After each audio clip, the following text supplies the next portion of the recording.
নমস্কাৰ সন্ধিয়াৰ বাতৰিৰ সৈতে ষ্টুডিঅ'ত মই সুমি চাওহক আজিৰ প্ৰথমটো সংবাদ লকডাউনত অসহায় কাষত যোৰহাটৰ বৰ্ণাঢ্য যুৱ অনুষ্ঠান নিউজ নৰ এক ৰিপৰ্ট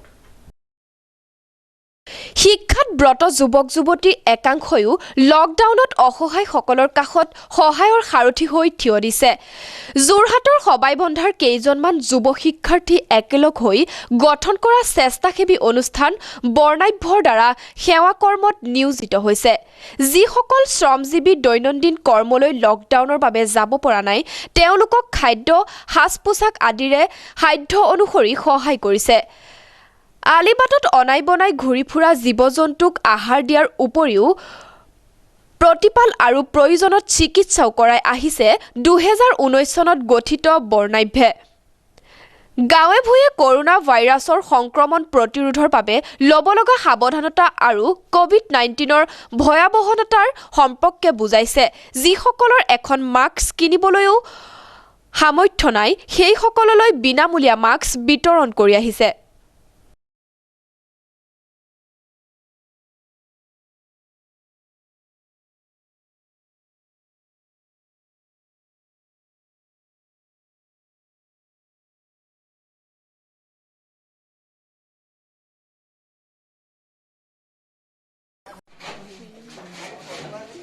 আমি আমাৰ এনজিঅ'টোৰ নাম হৈছে বৰ্ণাভ যিটো এনজিঅ' অকল আমি কেইদিনমান ছাত্ৰ ছাত্ৰী মিলি পেলাই আমি 2019 চনৰ পৰা আমি কিছু কাম কৰিবলৈ আগবাঢ়িছোঁ আমাৰ চৰকাৰী তেনেকৈ সাহায্য নাই আমি যি পাৰোঁ নিজে আমাৰ ছাত্ৰ ছাত্ৰীসকলে নিজৰ পুঁজি সংগ্ৰহ কৰি নিজাববীয়াকৈ আমি দিয়াৰ চেষ্টা কৰিছোঁ এতিয়া আমাৰ ভাৰতত যি কৰোনাৰ এই মহামাৰী সংকটে দেখা দিছে সেই সংকটৰ দিনত আমি যি পাৰোঁ খাদ্য অনুযায়ী কিছু খাদ্য সামগ্ৰী আমি কিছু পৰিয়ালক দিবলৈ চেষ্টা কৰিছোঁ অকল আমি পৰিয়াল বুলিয়ে নহয় ৰাস্তাত ঘূৰি ফুৰা জীৱ-জন্তুৰ লগতে বহুতখিনি আমি তেনেকৈ সহায় আগবঢ়াই আহিছোঁ এনজিঅ'টো হৈছে বৰ্ণাভ আপোনাৰ স্থাপিত হৈছিল 2019 চনত আমি এই গোটেই বিশ্বজুৰি হৈ থকা মহামাৰীৰ দিনত ভাৰতত তাৰ ব্যতিক্ৰমী নহয় ভাৰতৰ যিদিনাখন বা লকডাউন চলি আছে আমাৰ বিভিন্ন সমস্যাৰ সৃষ্টি হৈছে বিভিন্ন দৰিদ্ৰ পৰিয়ালৰ ভাত নাইকিয়া হৈছে কাৰণ কিছু কৰ্ম সংস্থাপনৰ কাম কৰিব পৰা নাই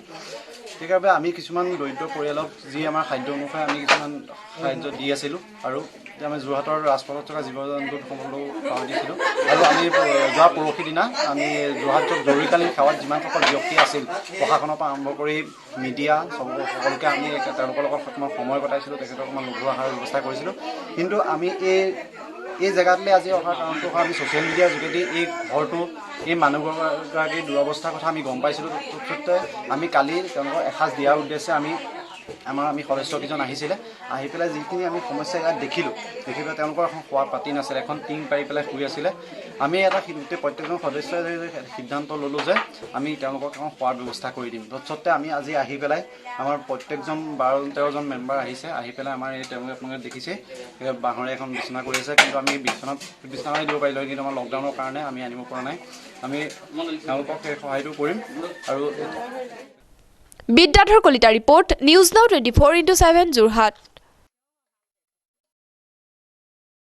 গোলাঘাট জিলাৰ দেৰগাঁও মিছামৰা হালুৱা গাঁও ভকতগাঁও নুমলীগড় ৰিফাইনেৰী সৰুপথাৰ নগৰ আৰু উৰিয়ামঘাটৰ লগতে CITU জিলাৰ সদস্য তথা সদৌ অসম নিৰ্মাণ শ্ৰমিক ইউনিয়নৰ নেতা জিতেন ৰাভাৰ চোতালত আন্তৰ্জাতিক শ্ৰমিক দিৱসৰ ৰক্ত পতাকা উত্তোলনৰ মাজেৰে মে দিৱস উদযাপন কৰা হয় কৰোনা ভাইৰাছৰ সংক্ৰমণৰ প্ৰতিৰোধৰ বাবে লকডাউন মানি চলি মে দিৱস উদযাপন কৰা হয় নিউজ নৰ এক ৰিপৰ্ট দেৰগাঁও মে দিৱসৰ কাৰ্যসূচীত উপস্থিত থাকি মে দিৱসৰ তাৎপৰ্য ব্যাখ্যা কৰি CITU গোলাঘাট জিলাৰ সম্পাদক প্ৰকাশ হাজৰিকাই কয় যে 8 ঘণ্টা কামৰ সময় নিৰ্ধাৰণ আৰু শ্ৰমিক শ্ৰেণীৰ অধিকাৰ ৰক্ষাৰ সংগ্ৰামৰ সফলতাৰ অন্তত 1990 চনৰ পৰা সমগ্ৰ বিশ্বত 1 মে দিনটো আন্তৰ্জাতিক শ্ৰমিক দিৱস হিচাপে শ্ৰমিক শ্ৰেণীয়ে উদযাপন কৰি আহিছে কিন্তু পুঁজিপতি শ্ৰেণীৰ চৰকাৰসমূহে পুঁজিপতিসকলৰ স্বাৰ্থত শ্ৰমিক শ্ৰেণীৰ আইনগত অধিকাৰবোৰ উঠাই দি শ্ৰমিকৰ শ্ৰম শোষণৰ সুবিধা কৰি দিছে পুঁজিপতিসকলৰ বাবে এনে প্ৰেক্ষাপট আন্তৰ্জাতিক শ্ৰমিক দিৱসৰ লগতে শ্ৰমিক শ্ৰেণীৰ সংঘবদ্ধ সংগ্ৰামৰ প্ৰাসংগিকতাও বৃদ্ধি পাইছে। ঠিক এনেদৰে যোৰহাট জিলাতো বিভিন্ন ঠাইত মহান মে দিৱস উদযাপন কৰা হয়।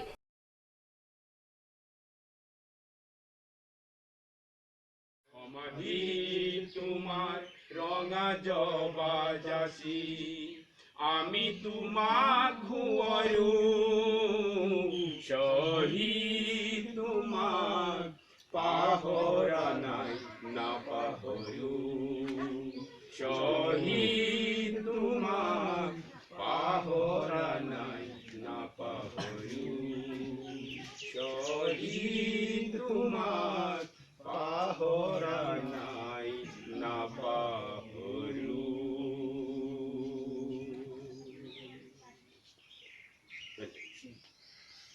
আমাৰ এই কাৰ্যসূচী বহিলক সকলোৱে বহি আমাৰ এই কাৰ্যসূচী মে দিৱসৰ মুঠ কাৰ্যসূচী এই সম্পৰ্কে আমাৰ অতিথি ছবিলাল সুব্বাদেৱে দুখনমান কথা ক'ব, বক্তব্য ৰাখিব। গতিকে ছবিলাল সুব্বাক মই মে দিৱস সম্পৰ্কে আমি কি কাৰণে মে দিৱসটো পাতিছোঁ, কি কাৰণে মে দিৱসটো পালন কৰিছোঁ, এই কথাৰ তাৎপৰ্যখিনি তেখেতে অলপ ব্যাখ্যা কৰি আমি ধন্যবাদ বহলাই ক'বলৈ বিচৰা নাই। আচলতে শ্ৰমিকৰ যিটো ইতিহাস, যিটো অতীতৰ যিটো ইতিহাস, শ্ৰমিকসকল দীঘলীয়া সময় ধৰি দীঘলীয়া। Bidyadhar Kalita report, News Now 24x7 Jorhat. কা বিৰোধী আন্দোলনৰ নেতা তথা কৃষক মুক্তি সংগ্ৰাম সমিতিৰ নেতা অখিল গগৈক বিনা চৰ্তে মুক্তি প্ৰদানৰ দাবীৰে যোৰহাটৰ কা বিৰোধী ঐক্য মঞ্চই মুখ্যমন্ত্ৰীলৈ স্মাৰক পত্ৰ প্ৰেৰণ কৰে। নিউজ নাওৰ এক ৰিপৰ্ট। যোৰহাটৰ 102 গৰাকী বিশিষ্ট ব্যক্তিৰ স্বাক্ষৰ থকা এই পত্ৰ যোৰহাটৰ বিধায়ক তথা বিধানসভাৰ অধ্যক্ষ হিতেন্দ্ৰনাথ গোস্বামীৰ জৰিয়তে প্ৰেৰণ কৰা হয়।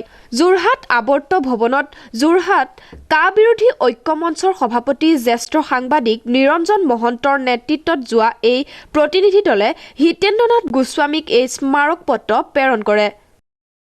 নেতা তথা কা বিৰোধী আন্দোলনৰ নেতা অখিল গগৈ বিগত 4 মাহ ধৰি অসম চৰকাৰে বিভিন্ন অজুহাতত কাৰাবন্দী কৰি ৰাখিছে।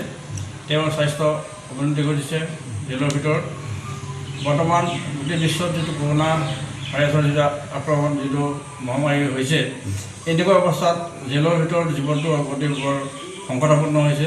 এনে অৱস্থাত কৃষক নেতাজনক এই ধৰণৰ অন্যায়ভাৱে কোনো ধৰণৰ প্ৰমাণ নোহোৱাকৈ যে জেলত বন্দী কৰি ৰাখিছে, তাৰ বিৰুদ্ধে আমি যোৰহাটৰ সচেতন ৰাইজে আমি যথেষ্ট ক্ষোভ প্ৰকাশ কৰিছোঁ। আজি যোৰহাটৰ 102জন বিশিষ্ট ব্যক্তি স্বাক্ষৰ কৰা এখন স্মাৰকপত্ৰ আমি মাননীয় অধ্যক্ষৰ যোগেদি মাননীয় মুখ্যমন্ত্ৰীলৈ আমি প্ৰেৰণ কৰিছোঁ। তাত আমি কা বিৰোধী ঐক্য মঞ্চৰ যোগেদি সেই আন্দোলনখন আমি স্বাক্ষৰ গ্ৰহণ কৰিছোঁ। আৰু যোৰহাটৰ সকলো প্ৰতিষ্ঠিত বুদ্ধিজীৱী, শিক্ষক, শিক্ষাবিদ, চিকিৎসক, ছাত্ৰ নেতা, যুৱ নেতাকে ধৰি লিখক, সকলো ধৰণৰ আৰু শ্ৰমিক নেতাকে ধৰি সকলো ধৰণৰ ৰাইজ ইয়াত জড়িত হৈ আছে। আৰু আমি বিশিষ্ট লোকসকলক ইয়াত আমি জড়িত কৰাইছোঁ। আৰু দেখিছোঁ যে সকলো শ্ৰেণীৰ ৰাইজে এই অখিল গগৈ মুক্তিৰ দাবীত যথেষ্ট উদ্গীবিত হৈ আছে। তেখেতসকলে কৈছে যে এইটো ভুল অন্যায় হৈছে। Akhil Gogoi Bidyadhar Kalita report, News Now 24x7 Jorhat. নলবাৰীত সংঘটিত হয় এক ভয়ংকৰ পথ দুৰ্ঘটনা। নিউজ নাওৰ এক ৰিপৰ্ট। 31 নং ৰাষ্ট্ৰীয় ঘাইপথৰ পৰা নৈত চিটিকি পৰিল এখন এল্টো বাহন। গুৱাহাটীৰ পৰা নলবাৰী অভিমুখী আছিল এল্টো বাহনখন। থিতাতে নিহত হয় এজন লোকৰ, আনজনক প্ৰেৰণ কৰা হয় নলবাৰী অসামৰিক চিকিৎসালয়লৈ। ভাঙি চূৰ্ণ বিচূৰ্ণ হ'ল এল্টো বাহনখন।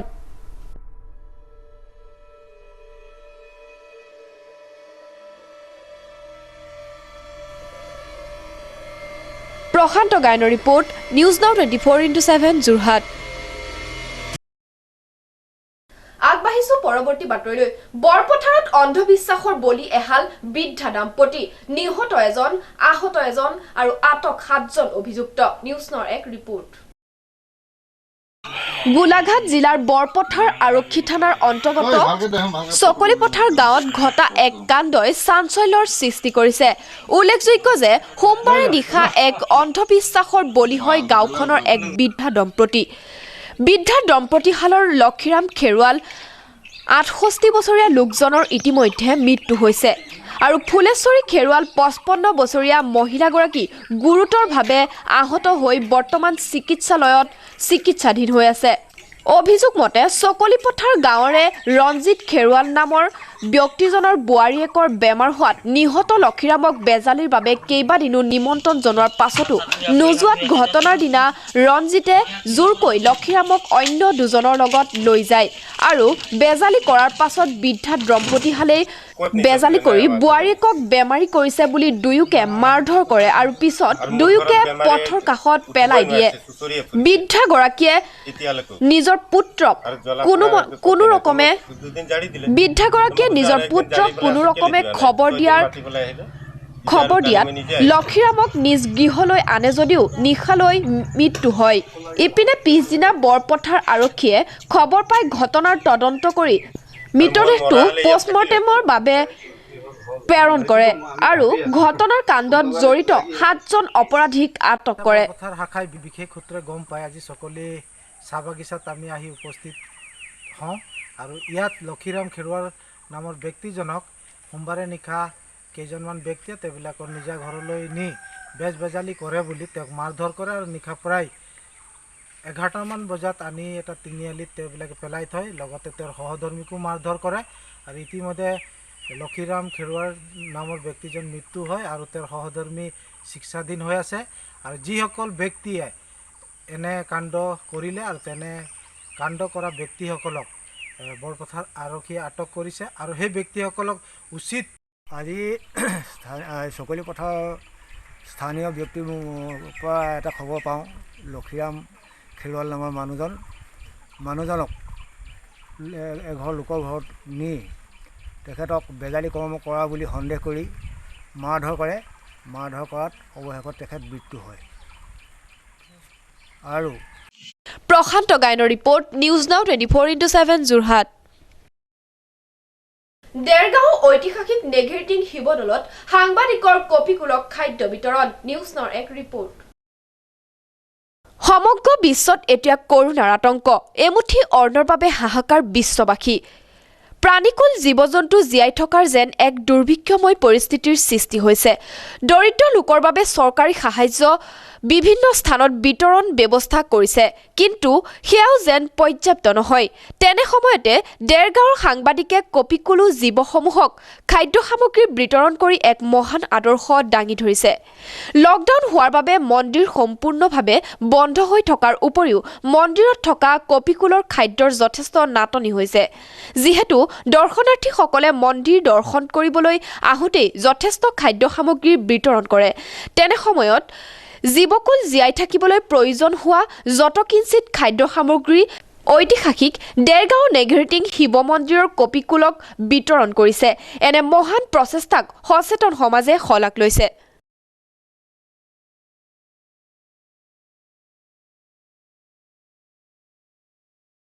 কৰোনা মহামাৰীৰ লগতে সমগ্ৰ ভাৰতবৰ্ষতো কৰোনা মহামাৰীৰ ব্যাপক প্ৰভাৱ পৰাৰ লগতে মানৱ জাতিৰ লগতে জীৱকুলৰো খাদ্যৰ অভাৱ অনুভৱ কৰি আজি আমি দুই সংবাদকৰ্মীয়ে এই ঐতিহাসিক দেৰগাঁৱৰ নেঘেৰিটিং শিৱদৌলৰ যি জীৱকুল আছে সেই জীৱকুলক কিছু পৰিমাণৰ খাদ্য সামগ্ৰী দিছোঁ আৰু ইয়াৰ লগতে আমি আজি পবিত্ৰ স্থানৰ পৰাই অসমবাসীক ক'ব বিচাৰিছোঁ যে ঘৰতে থাকক, নিশ্চিন্ত থাকক।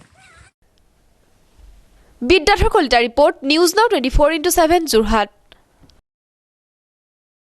গাহৰিৰ মৃত্যুত শংকিত গাহৰি পালক। নিউজ নাওৰ এক ৰিপৰ্ট। বৰ্তমান বিশ্বব্যাপী কৰোনাৰ যি ত্ৰাস তাৰ মাজতেই গাহৰি পালকসকললৈ আহি পৰিছে এক বিপদ। উল্লেখযোগ্য যে বৰ্তমান গাহৰিৰ মৃত্যুক লৈ চিন্তিত হৈ পৰিছে গাহৰি পালকসকল। যিহেতু কিছু কিছু পৰিয়ালে এনেদৰে গাহৰি পালন কৰিয়েই পোহপাল দি আহিছে একোটা পৰিয়াল। গাহৰিৰ এই বেমাৰৰ সন্দৰ্ভত পশু চিকিৎসালয়ৰ এজন চিকিৎসকে কি কয় শুনোচোন আহক।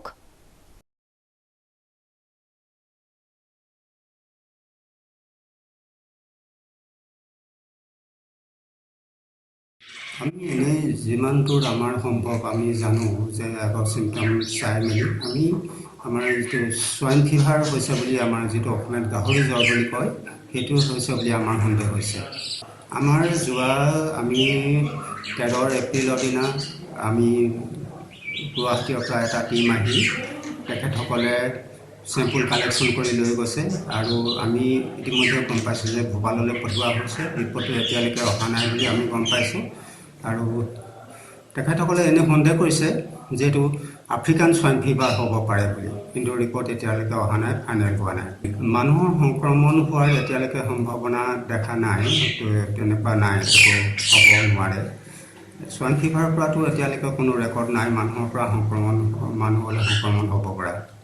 আমি এতিয়ালৈকে আমি যেতিয়ালৈকে আউটব্ৰেকৰ কথা গম পালোঁ তেতিয়া আমি গুৱাহাটীৰ পৰা আমি ভেকচিন দিয়াৰ ব্যৱস্থা কৰিছোঁ। আমাৰ প্ৰায় সকলো গাহৰিকে আমি ভেকচিন দিয়াৰ আমি মানে সিদ্ধান্ত লৈছোঁ আৰু এতিয়ালৈকে আমাৰ 14,000 ভেকচিন আমি ডিষ্ট্ৰিবিউট কৰিছোঁ। প্ৰায় আজিলৈকে 8,000 আমাৰ গাহৰিক ভেকচিন দিয়া হৈছে গোটেই যোৰহাটত। হয় হয়।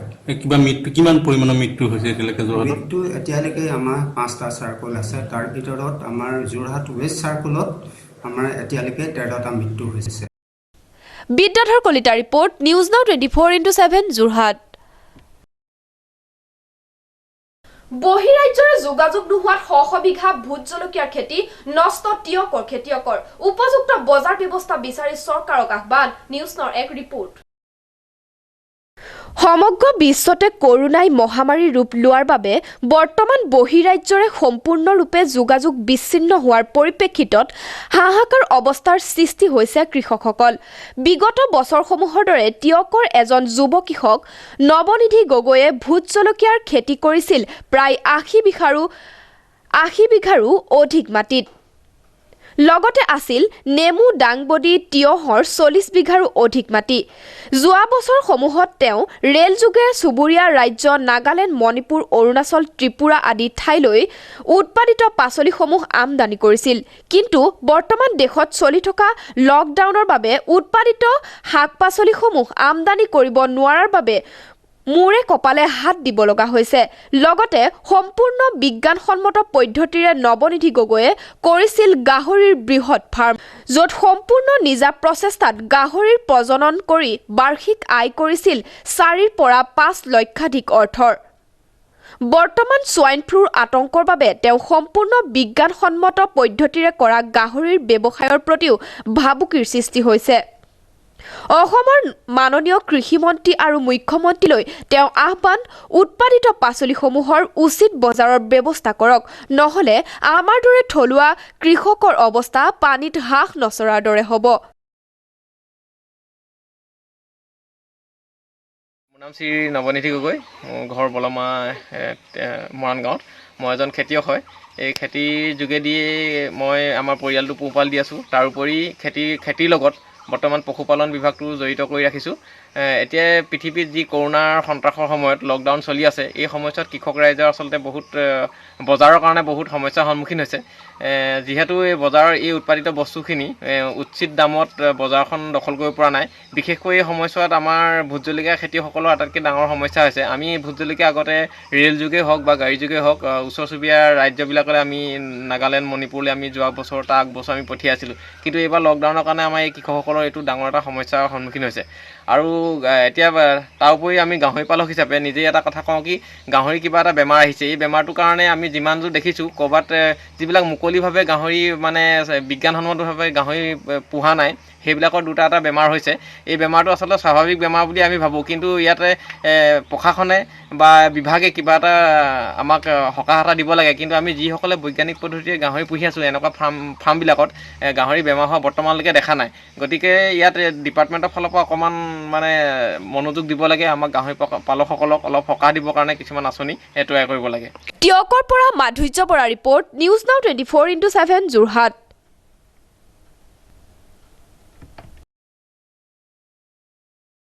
লকডাউনৰ মাজতে নলবাৰীত সংঘটিত হ'ল চুৰি ঘটনা। নলবাৰী সত্ৰ MV শিৱ মন্দিৰত নিশা চুৰে চলালে লুটপাট। নিউজ নৰ এক ৰিপৰ্ট। নিশা সংঘটিত এই চুৰিকাণ্ডত সোণৰ অলংকাৰৰ লগতে নগদ 10,000 টকা চুৰে লুট কৰা বুলি জানিব পৰা গৈছে। ইতিমধ্যে নলবাৰী আৰক্ষী উপস্থিত হৈ তদন্ত আৰম্ভ কৰিছে।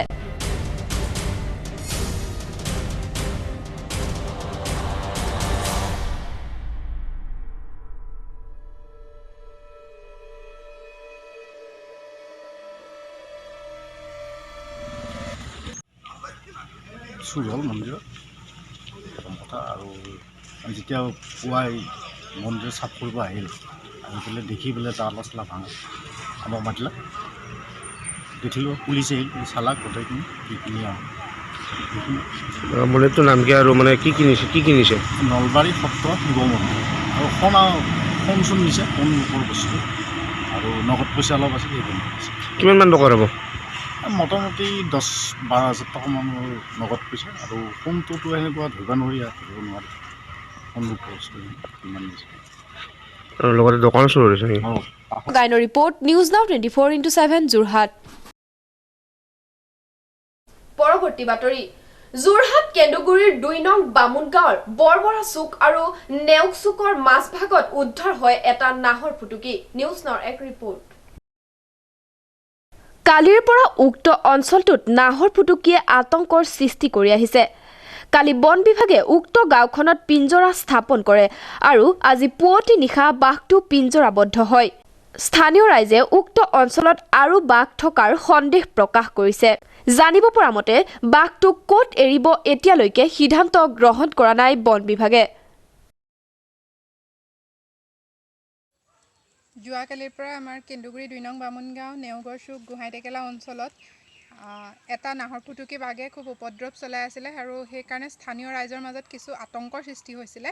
তাৰ ফলত সকলো জনসাধাৰণৰ বিশেষকৈ নিৰ্দাহৰণ হৈছিলে।